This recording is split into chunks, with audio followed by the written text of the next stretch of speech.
Hello, everyone, and welcome. I'm excited to have you here today.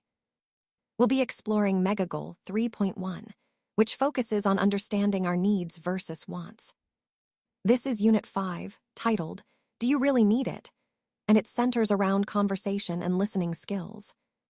In this presentation, we'll discuss how to identify genuine needs, improve our listening, and make smarter choices about what we really want. So, let's get started and make this session both useful and engaging. In this slide, we're focusing on several key activities to improve our understanding of conversations. First, we'll practice reading a conversation carefully to pick out specific information. Then, we'll answer some questions based on that conversation to test our comprehension. Next, we'll work on matching new vocabulary words with their meanings, which helps expand our language skills. We'll also use a feature called Real Talk to see how these words are used naturally in sentences. Finally, we'll learn how to pronounce the word, to, differently depending on whether it comes before consonants or vowels. These objectives will help us communicate more effectively and understand spoken English better. Let's think about our shopping habits. Do you really buy only what you need? Or do you sometimes pick up extra things just because they look tempting? It's a common question that makes us reflect on our consumption. Now, consider where you usually go shopping. Do you stick to one store, or do you explore different places? Each shopping spot can influence what we buy and how much we spend. And have you ever looked at all those bags you carry home? They tell a story about what you've purchased, maybe good deals, maybe unnecessary items. Do you actually enjoy going shopping, or is it something you do out of habit or necessity? All these questions connect to a bigger idea, being mindful of our consumption and understanding our shopping behaviors. As we move forward, we'll explore how these habits impact us and what we can do to shop smarter. Now, let's warm up our minds and get ready to dive deeper into these ideas. So here we see them shopping, likely at a mall or department store. Now, where do you think they are exactly? Well, given the setting, it's probably a busy shopping center filled with various stores and plenty of activity. Who are they? They are Amal and Farah, two friends or perhaps sisters out enjoying a day of shopping together. And how many persons are there? Just the two of them, which makes the scene feel more intimate and relaxed. Now, looking at all these bags, you might wonder, what are all these bags for? Well, they probably contain their recent purchases, maybe gifts or items they needed. The bags symbolize their shopping trip, maybe even a successful one. This scene ties into our overall theme of exploring everyday activities and the social interactions that come with them. Shopping is a common activity that brings people together, whether for fun or necessity, and these moments help us understand their routines and relationships better. Amal, who says broke. Well, that's a great question. Often, we hear that someone is broke, but it's important to ask, what does that really mean? Is it just about having no money at that moment, or does it reflect something deeper? Sometimes, people might be financially strained but still have valuable skills or assets that aren't immediately visible. And other times, the idea of being broke is tied to mindset, believing you don't have enough or that opportunities are out of reach. It's crucial to understand that broke isn't a permanent state. It's often a temporary situation that can change with the right strategies and mindset. This ties into our overall theme of financial resilience and empowerment. We want to challenge the notion that being broke defines your worth or your future.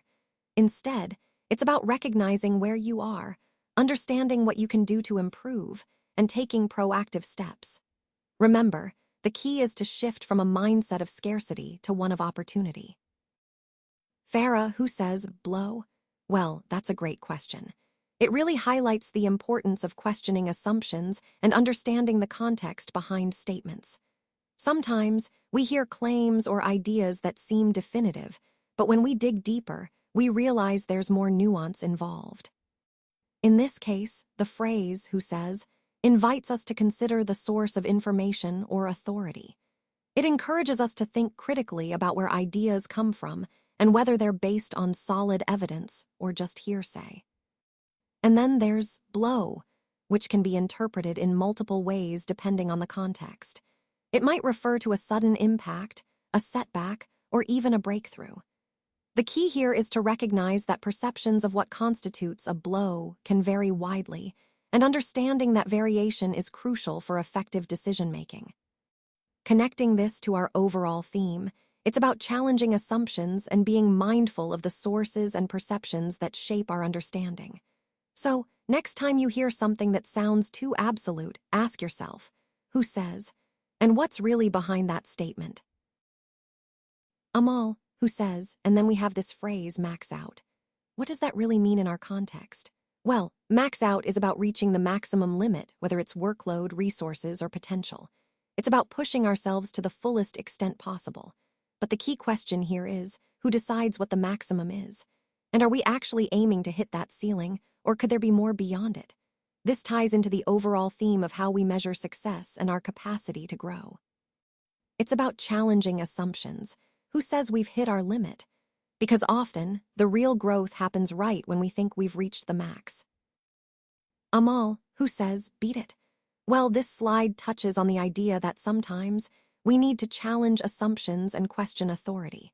It's about recognizing when a standard way of thinking or doing things doesn't serve us anymore. The phrase, beat it, here is a metaphor for leaving behind old habits or beliefs that hold us back. This is a crucial part of the overall theme, embracing change and encouraging innovation. When we say, who says, we're inviting ourselves and others to think critically and not accept the status quo blindly. It's about empowering ourselves to take action and make a difference. So remember, questioning the norm can lead us to new solutions and growth. It's not just about resisting change, but about actively shaping a better future by daring to challenge what's been accepted. Let's take a moment to read the words on the slide and understand their meanings. This is a crucial step in grasping the concepts we're exploring today. By understanding these key terms, we can better connect them to the broader themes of our presentation. So, I encourage you to pay close attention, as these definitions will serve as a foundation for the ideas we will discuss next. Remember, clear understanding of terminology is essential for effective communication and learning, especially when dealing with complex topics. So, let's go through these words carefully and think about what they truly mean in this context. What did he say? Well, let's break it down. The first option is, because I'm all out of money. This is the most common and straightforward way to express that you've exhausted your funds. It clearly indicates that there's no more money left to use. Next, you have, because I'm all out in money. Now, this phrasing is less typical and sounds a bit awkward in conversational English. It might confuse listeners because in money isn't a standard expression for running out of funds. Finally, there's, because I'm all out on money. This version is also uncommon and a bit awkward. It doesn't quite fit the usual way we talk about having no money left. So the key takeaway here is that the most natural and correct phrase among these is, because I'm all out of money. It highlights the importance of choosing the right words to clearly communicate your message. This ties into our overall theme of effective communication. Using correct expressions can make your message much clearer and more impactful. So what did she say? Well, let's break it down. When someone says, please, I'm bold, it's a playful way of expressing confidence or maybe even a bit of daring. It's like saying, I'm ready to take on anything, even if it's just a joke about being brave. Next, please, I'm broke. This is a common phrase people use to humorously admit they don't have money right now. It's a way of being honest, but also lighthearted about financial struggles. And finally, please, I'm bored. This one's pretty straightforward. Someone's feeling uninterested or unstimulated. It's a candid way of expressing that they need something more engaging or exciting.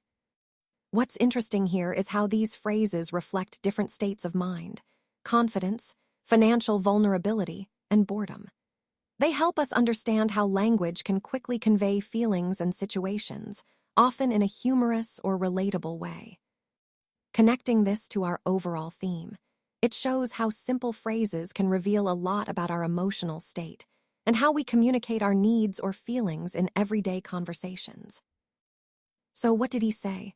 Well, this slide is all about understanding how context can change meaning, even with similar sounds. We have these 4 phrases: Bet it, bite it, and beat it. At first glance, they might seem simple or just playful, but they actually highlight how the same sounds can carry different messages depending on how they're used. For example, bet it might be a challenge or a statement of confidence. Bite it could be a literal instruction or something more aggressive, maybe even humorous.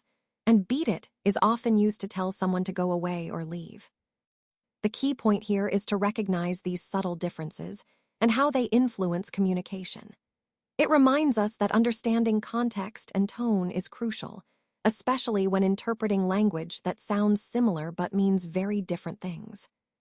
Connecting this back to our overall theme, it's about being mindful of how words and sounds are perceived and how we can avoid misunderstandings by paying attention to context. It's a great illustration of the importance of clarity in communication. So what did she say? Well, she mentioned that her cards are maxed out. That's a common way to describe having reached the limit on her credit cards, meaning she can't spend any more on them right now. Then she said, "My cards is fixed out," which is actually a slight grammatical mistake. She probably meant fired out or filled out, but it shows she's trying to express the same idea. The key point here is that she's emphasizing her cards are completely used up. Finally, she said, "My card is maxed out," which neatly sums up the situation. Her card has hit its maximum limit.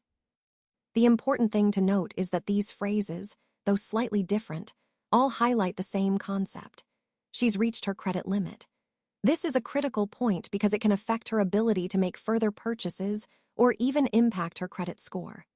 Connecting this to our overall theme, understanding how to recognize these signs is essential for managing credit responsibly and avoiding financial pitfalls. So, here we are at the mall or in a department store, and Amal has been quite busy shopping. She's bought a lot of different things, which shows her enthusiasm and maybe her love for shopping. Then, Farah, noticing this, advises Amal not to buy anything else because she's already picked up quite a few clothes. This is a good reminder about being mindful of how much we buy and not overdoing it. Amal, in response, decides not to get the red sweater. She's thinking about her budget and doesn't want to max out her credit card. This decision highlights an important point. Sometimes, we have to pause and consider our financial limits, even if we really want something. Overall, this scene emphasizes the importance of shopping responsibly and being aware of our spending habits, which ties into the larger theme of managing money wisely.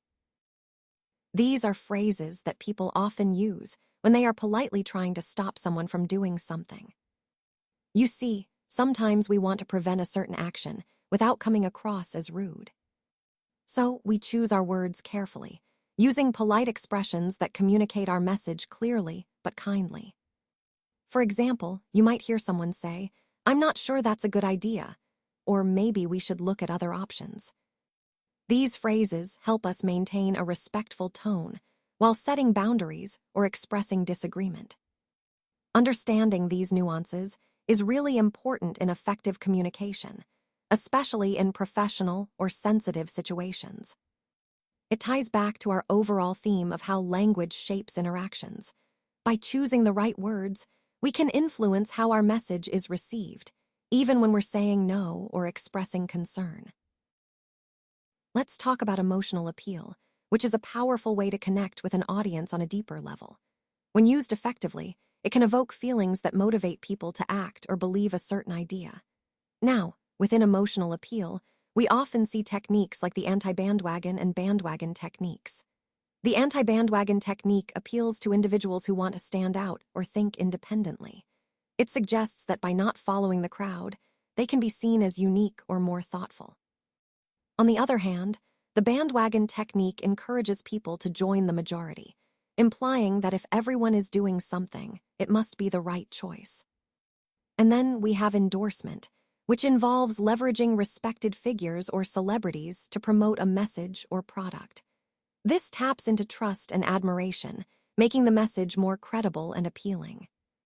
Connecting all these points to the overall theme, understanding these emotional appeal techniques helps us recognize how advertisers and communicators persuade us beyond logical reasoning by appealing to our feelings and social instincts. Let's take a closer look at these points.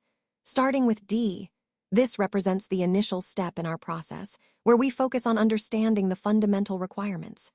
It's crucial because it sets the foundation for everything that follows. Moving on to C, which emphasizes the importance of thorough analysis. This helps us identify potential challenges early on and adapt accordingly. Next, we have A, highlighting the importance of strategic planning.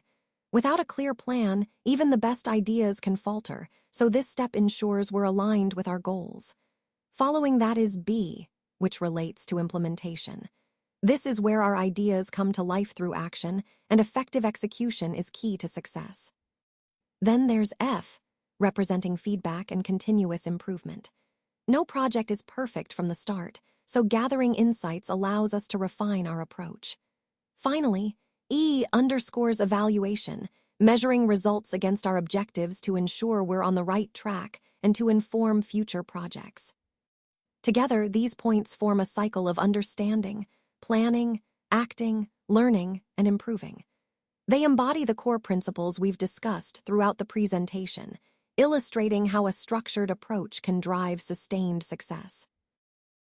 All right, let's wrap things up by referring to the workbook on page 272.